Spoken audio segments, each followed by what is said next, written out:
Hello friends, Shashi Agarwal channel के अंदर मैं doctor Shashi Agarwal welcome you all.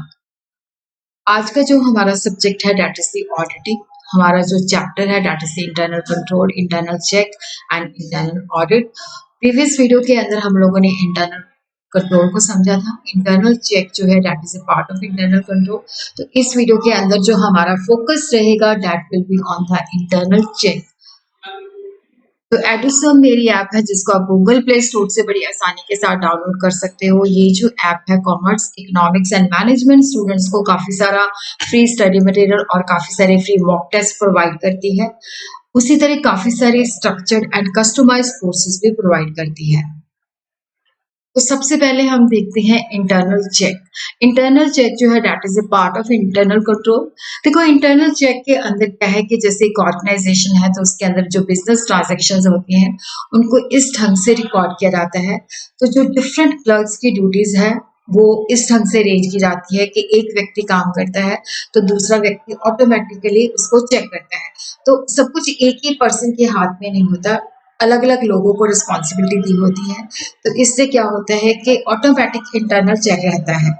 कोई भी इंडिविजुअल जो होता है बिगिनिंग से लेके एंड तक उस ट्रांजैक्शन को नहीं करता, उसके अंदर काफी सारे लोग इन्वॉल्व होते हैं। The result is that work of every person is in the routine course check by another person in the same और अनदर डिपार्टमेंट। तो इंटरनल चेक की वजह से क्या होता है कि जैसे रूटीन कोर्स के अंदर एक व्यक्ति का काम दूसरा बंदा चेक करता है, वो सेम डिपार्टमेंट में भी हो सकता है या दूसरे डिपार्टमेंट में भी हो सकता है। और इस वजह से क्या होता है कि फ्रॉड, एरर और इरेगुलरिटी की संभावना कम हो जाती है। ये फ्रॉड, एरर और इरेगुलरिटी तभी पॉसिबल है जो भी सारे लोग इस प्रोसेस के अंदर इन्वॉल्व होते हैं, अगर उनमें मिलीजुली साजिश होती है। अगर मिलीजुली साजिश नहीं है तो वहां पे फ्रॉड, एरर और इरेगुलरिटी के कोई चांसेस नहीं होते। इसको हम इस तरह से डिफाइन कर सकते हैं, internal checks means practically a continuously internal audit carried on by the staff itself. इसका मतलब है कि एक व्यक्ति का जो काम है वो दूसरे मेंबर जो है द्वारा चेक होता है। स्पाइसर एंड टेकलर के मुताबिक arrangement of staff duty in such a way कि एक व्यक्ति जो है ट्रांजैक्शन का जो है बेसिकली चीजें रिकॉर्ड करता है without the collusion between two और वन पर्सन। तो यहाँ पे फ्रॉड जो है प्रिवेंट हो जाता है और एरर की जो पॉसिबिलिटीज होती हैं वो भी रिड्यूस हो जाती हैं। तो इंटरनल चेक को हम इस तरह से कह सकते हैं कि जो काम है इस ढंग से डिवाइड किया होता है कि जो ड्यूटीज होती हैं वो इस ढंग से असाइन की जाती है, मतलब अलग अलग लोगों को असाइन की जाती है। तो हर एक व्यक्ति को अपनी कैपेबिलिटी और क्वालिफिकेशन के हिसाब से वर्कलोड मिलता है। जैसे बैंक में हम देखते हैं तो एक ही ट्रांजैक्शन को कई जो है पर्सन हैंडल करते हैं, तो जिससे क्या होता है कि ऑटोमेटिक चेक रहता है। तो यहाँ पे एक ही क्लर्क सारा काम नहीं करता, एक क्लर्क जो काम करता है वो इंडिपेंडेंटली होता है और दूसरा उसको इंडिपेंडेंटली जो है चेक रखता है। तो यहाँ पे हम एक एग्जांपल देखते हैं कि जैसे सेल्समैन है वो आपको चीजें दिखाता है, ना तो वो डिलीवर करता है ना ही वो कैश रिसीव करता है, वो सिर्फ आपको जो है मर्चेंडाइज दिखाता है। उसके बाद देखो जो कैशियर होता है वो कैश रिसीव करता है, गुड जो होती है गेट कीपर डिलीवर करता है और अकाउंटेंट जो है उस ट्रांजेक्शन को रिकॉर्ड करता है। तो डिफरेंट पर्सन जो है असाइन किए जाते हैं। तो इससे क्या होता है कि फ्रॉड और एरर के चांसेस कम हो जाते हैं। तो इसके जो ऑब्जेक्टिव होते हैं, to exercise moral pressure of staff, क्योंकि एक ही बंदा इन्वॉल्व नहीं होता तो वहां पे फ्रॉड होने के चांसेस नहीं होते। अकाउंटिंग सिस्टम जो है वो रिलायबल और एडिक्वेट इंफॉर्मेशन प्रोवाइड करता है और उसी तरह जो बिजनेस के सोर्सेज होते हैं, एसेट्स होते हैं, तो वहां पे फ्रॉड के, लापरवाही के और इनएफिशिएंसी जो हो सकती है वो स्टॉप हो जाती है। और उसी तरह काम इस ढंग से रिकॉर्ड किया जाता है कि कोई बिजनेस ट्रांजैक्शन जो है ऐसी नहीं होती कि जिसको रिकॉर्ड ना किया जाए। और ड्यूटी और रिस्पॉन्सिबिलिटी हर एक क्लर्क की इस ढंग से एलोकेट की जाती है कि उसको वहां पे पर्टिकुलर फ्रॉड और एरर के लिए जो है रिस्पॉन्सिबल ठहराया जा सकता है। और उसी तरह एरर, फ्रॉड, इरेगुलरिटी के जो चांसेस हैं उसको मिनिमाइज किया जाता है।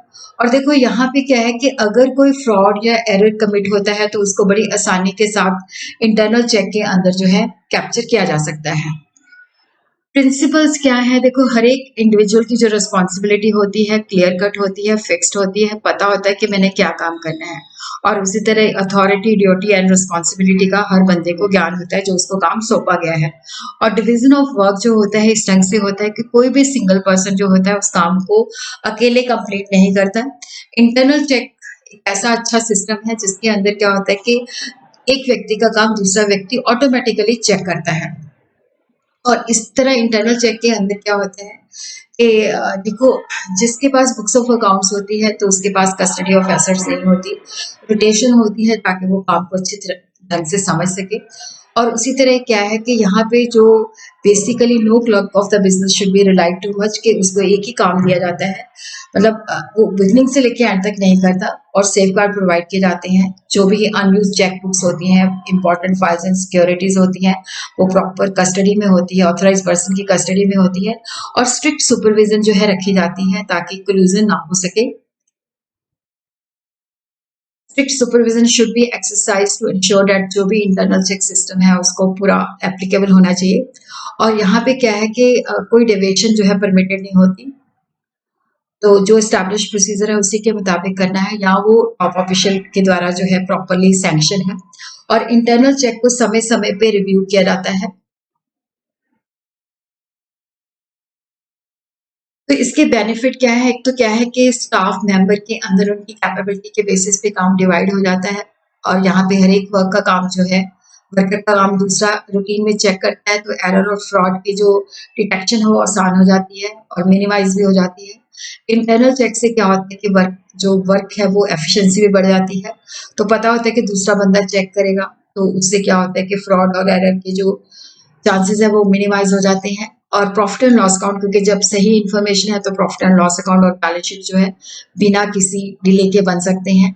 और एक्सटर्नल अथॉरिटी जो ऑडिटर होता है उसका काम भी आसान हो जाता है, तो उसको भी डिटेल चेकिंग की जरूरत नहीं होती, तो वो कुछ टेस्ट करके ही उस पर रिलाई कर सकता है। ऑनर के लिए भी बेनिफिट है क्योंकि अकाउंट्स जेन्युइन होते हैं, एक्यूरेट होते हैं। और जब ओवरऑल एफिशिएंसी बढ़ती है, वेस्टेज मिनिमाइज होती है, तो डेफिनेटली मोर प्रॉफिट होते हैं। इसका डिसएडवांटेज ये है कि देखो जी, ये स्मॉल बिजनेस के लिए बहुत कॉस्टली है। और यहाँ पे क्या होता है कि क्विकनेस के बेसिस पे क्वालिटी सेक्रीफाइस हो जाती है। और कई बार क्या होता है कि जो रिस्पॉन्सिबल और हाई ऑफिशियल होते हैं उनको लगता है कि हमारी ऑर्गेनाइजेशन के अंदर इंटरनल चेक का सिस्टम है, तो इसलिए वो सेटिस्फाइड होते हैं। तो उनको लगता है कि फ्रॉड के चांसेस कम होते हैं, बट ये मतलब उसकी वजह से उनमें लापरवाही आ जाती है। और ऑडिटर भी कई बार क्या होता है कि डिटेल चेकिंग को वो अवॉइड करता है और थोड़े से चेक के बेसिस पे ही रिलाई करता है, तो जिसके बेसिस पे क्या होता है कि उसके लिए भी काफ़ी रिस्की हो जाता है कि ऑडिटिंग सही ना हो। और उसी तरह अगर इंटरनल चेक का प्रॉपर्ली ऑर्गेनाइज सिस्टम नहीं है तो ऑर्गेनाइजेशन के अंदर क्योस और डिसऑर्डर जो है हो सकता है।